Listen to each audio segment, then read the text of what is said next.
Hi guys, how are you all? So, कैसे हो आप सब? So, in this video we are going to study class 8 English chapter 5 The Summit Within. तो ये जो video है ये पार्ट 2 वीडियो है. अगर आपने पार्ट 1 वीडियो नहीं देखी तो आपको वो वीडियो की लिंक मेरे डिस्क्रिप्शन में मिल जाएगी नीचे. आप वहाँ से जाकर देख लो, उसके बाद ही ये वीडियो देखना, ठीक है? तो ये पार्ट 2 वीडियो और आपने पार्ट 1 वीडियो आप लोग को डिस्क्रिप्शन में मिल जाएगी, ठीक है? तो स्टार्ट करते हैं. Consider a typical climb towards the summit on the last heights. आपको कंसिडर कर रहा है कि आप एक माउंटेनर हो, आप क्लाइंब कर रहे हो एक माउंटेन को. You are sharing a rope with another climber. आप अपनी रस्सी को एक दूसरे क्लाइंबर के साथ शेयर कर रहे हो जो आपका कंपेनियन है. यू फर्म इन मतलब आप उससे बंधे हुए हो. He cuts the steps in the hard ice. आपका जो कंपेनियन है वो स्टेप्स को मतलब चलने की कोशिश करता है वो एकदम कड़े से आइस में. Then he belays and you inch your way up. फिर मतलब बिले करना मतलब वो फिक्स करता है रोप को और आप थोड़ा सा आप भी ऊपर बढ़ते हो. The climb is grim. जो क्लाइंब है वो क्या है? ग्रिम है. ग्रिम मतलब वेरी सीरियस, बहुत ही सीरियस है. You strain every nerve as you take every step. आपकी जो एवरी नर्व है आपकी बॉडी की, आपकी माइंड की, मतलब वो ना एकदम जम सी जाएगी, ठीक है? Famous climbers have left records of the help given by others. जो फेमस क्लाइंबर्स है ना वो अपने रिकॉर्ड्स बताते हैं कि मतलब ये हमें क्या बताना चाह रहे हैं ना अहलुवालिया जी कि यूनिटी जो है ना वो बहुत इम्पॉर्टेंट है. टीम वर्क बहुत ही इम्पॉर्टेंट है माउंटेन को क्लाइंब करने के लिए. माउंटेन क्लाइंबिंग में ये सारी चीज़ें बहुत ही इम्पॉर्टेंट रोल प्ले करती है. वैसे ही फेमस क्लाइंबर्स ने ना अपने जिन्होंने रिकॉर्ड्स बनाया ना वो दूसरों की हेल्प के साथ ही बनाए. एक अकेला इंसान नहीं कर पाएगा उतने मतलब माउंटेन को climb. They have also recorded how they needed just that help. उन्होंने ये भी रिकॉर्ड किया है कि उनको कैसे सिर्फ उसी हेल्प की ज़रूरत थी. Else they might have given up, या वरना उन्होंने छोड़ दिया होता, वो वापस आ गए होते. Breathing is difficult.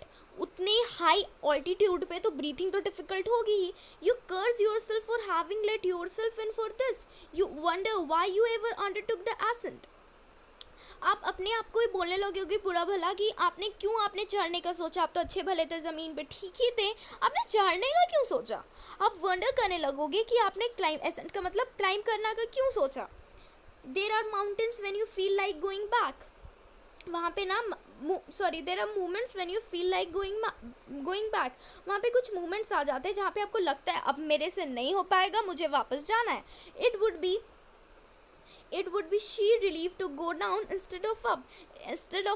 आपको बहुत अच्छा लगेगा, बहुत ज़्यादा रिलीफ फील होगा अगर आप नीचे जाओगे ऊपर जाने के अलावा.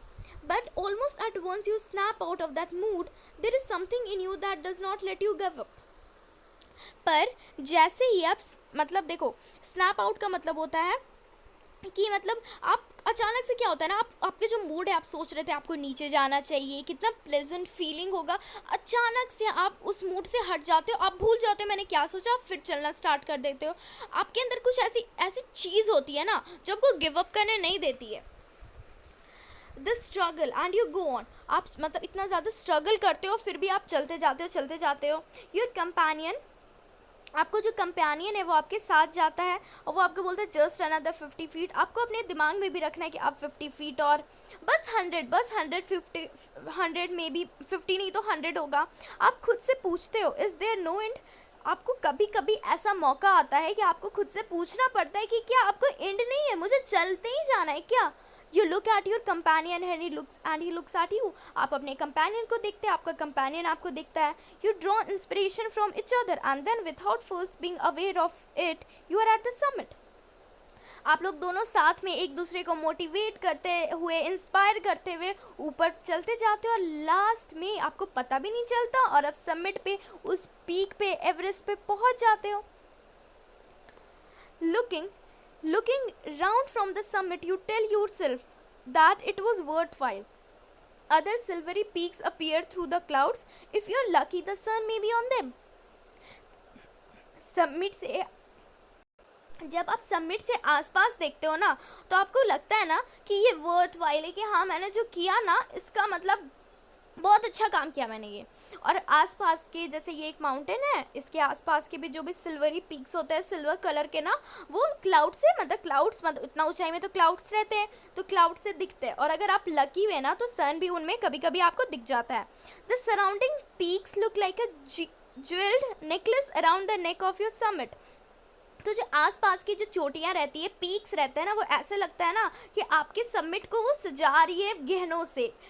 It looks like a jewelled necklace, एक अच्छा सा एक ज्वेलरी नेकलेस जैसा आपको दिखता है कि आपके समिट को ना आसपास की पीक्स सजा रही है।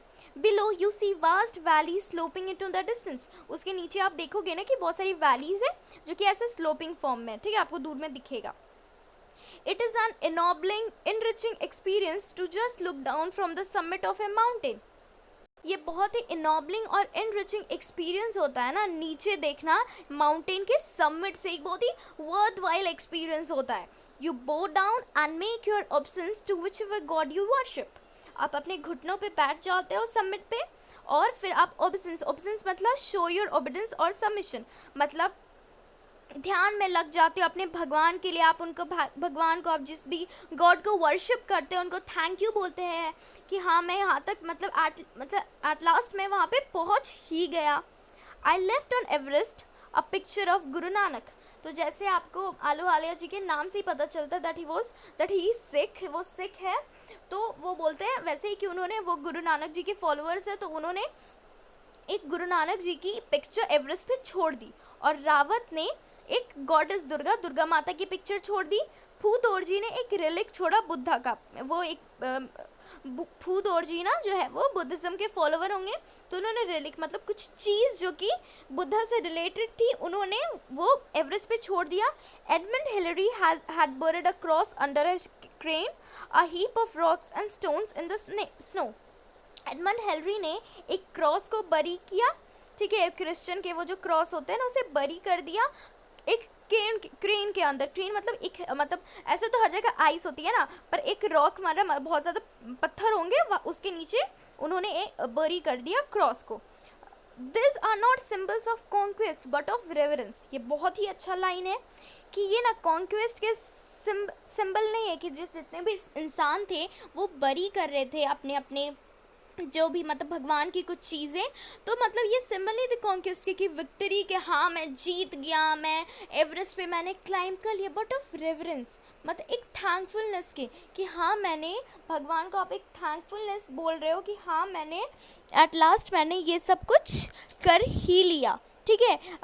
रेवरेंस का मतलब होता है फीलिंग ऑफ ग्रेट रिस्पेक्ट, ठीक है, कि आपने इतना रिस्पेक्ट, मतलब थैंकफुलनेस अब बहुत ज़्यादा हो कि भगवान की मतलब कृपा से आपने ये सब कर ही लिया। The experience of having climb to the summit changes you completely, कि आपका जो एक्सपीरियंस है कि आप समिट तक पहुँचे ना, वो आपको पूरी तरह से बदल देता है। There is another summit, it is within yourself. तो अब आपको समझ में आएगा कि द समिट विद इन का मतलब क्या था। एक और समिट होता है जो आपके अंदर होता है, एक और ऊंचाई होती है जो आपके अंदर होती है, वो आपकी खुद की दिमाग की होती है। वो हर इंसान ना, each man carries within himself his own mountain peak. हर इंसान खुद के अंदर एक माउंटेन का पीक लेके चलता है। He must climb it to reach to a fuller knowledge of himself. अब देखो ये लाइन हमें क्या बोल रहा है ना, हर इंसान को उस पीक को क्लाइंब करना चाहिए, अपने माइंड की पीक को, अपने आप को अच्छी तरह से जानने के लिए। अब देखो आप लोग सोचोगे कि हम लोग खुद ही को नहीं जानते क्या, तो नहीं जानते हो, वरना इंसान कैसे सोचेगा कि मैं, अगर आप खुद को एकदम डीपली आप खुद को जानते हो कि हाँ मैं ऐसा हूँ, तो आप कभी भी नहीं सोचोगे मैं ही सबसे अच्छा हूँ, मुझे सब कुछ आता है, ऐसा आप कभी नहीं सोचोगे, ठीक है। इट इज़ फियरफुल एंड अनस्केलेबल, ये फियरफुल है इसको क्लाइंब करना, जो हमारे मतलब खुद के अंदर को समिट को क्लाइंब करना, खुद के अंदर को बहुत ज़्यादा डरावना है और अनस्केलेबल है, मतलब उसकी कितनी हाइट है वो भी आपको नहीं पता है। It can not be climbed by anyone else, वो कोई भी क्लाइंब नहीं कर सकता। You yourself have to do it, आपको खुद ही से करना होगा। The physical act of climbing to the summit of a mountain outside is akin to the act of climbing the mountain within. तो जो एक्ट होता है कि आप एक फिजिकल माउंटेन को क्लाइंब करना, जैसे कि एवरेस्ट या फिर कोई भी, ठीक है, माउंटेन का, ऐसे माउंटेन को क्लाइंब करना, वो ना बहुत ज़्यादा सिमिलर होता है अपने अंदर के माउंटेन को क्लाइंब करने से। आप या तो बाहर वाले माउंटेन को क्लाइंब करो या फिर अपने अंदर की जो आपकी ऊंचाई है उसे आप वहाँ तक पहुँचो। The effects of both the climbs are the same. जो इफेक्ट होगा ना दोनों ही क्लाइंब का वो सेम ही होगा। Whether the mountain you climb is physical और emotional and spiritual, the climb will certainly change you. अब आपका जो माउंटेन आप क्लाइंब कर रहे हो वो चाहे फिजिकल हो, कोई माउंटेन हो रियल का, या फिर इमोशनल हो आपके अंदर का, या फिर स्पिरिचुअल हो, आपको ये जो चढ़ाई है, ये जो क्लाइंब है ना, वो आपको सर्टेनली चेंज कर देगी। यह आपको सिखाती है ना बहुत कुछ दुनिया के बारे में और खुद के बारे में, आपके खुद के बारे में। I venture to think that my experience as an Everester has provided me with the inspiration to face life's orders resolutely। तो वो बोलते हैं कि मेरा जो एक्सपीरियंस है कि वो एक एवरेस्टर थे ना, उन्होंने एवरेस्ट को क्लाइंब किया, वो उन्हें एक इंस्पिरेशन प्रोवाइड करता है कि ना वो अपने लाइफ के पेनफुल एक्सपीरियंसेस को अच्छे से डिटर्मिनेशन ऑफ फर्मनेस, देखो ऑर्डर्स का मतलब होता है पेनफुल एक्सपीरियंस, जो भी पेनफुल एक्सपीरियंस होंगे वो उसे डिटर्मिनेशन ऑफ फर्मनेस से क्लाइंब कर सकते हैं, वहाँ तक उसे क्रॉस कर सकते हैं, क्लाइंब नहीं क्रॉस कर सकते हैं। Climbing the mountain was a worth while experience, mountain को क्लाइंब करना एक बहुत ही वर्थ वाइल एक्सपीरियंस है। The conquest of the internal summit of equally worth while, और जो खुद के अंदर की जो समिट है उस तक, उससे जीतना, उस तक पहुंचना, वो भी सेम है। जैसे कि हर इंसान तो एवरेस्ट पे जाके, जैसे आप ही लोग कोई भी एवरेस्ट पे जाके तो क्लाइंब नहीं कर सकते, तो खुद के अंदर की ऊंचाई तक पहुंचना चाहिए हमें। The eternal summits are perhaps higher than Everest, और हमारे अंदर की जो समिट है ना, हमारी जो इंटरनल समिट है ना, वो ना बहुत मतलब शायद वो हमारे एवरेस्ट से भी ज़्यादा ऊंची है ना। सो यहाँ पे जो हमारी स्टोरी है ख़त्म होती है। कैसा लगा वीडियो आप लोग सब ज़रूर बताइएगा। Thank you for watching my video, और अच्छा लगा तो लाइक सब्सक्राइब कमेंट ज़रूर कीजिएगा। Thank you.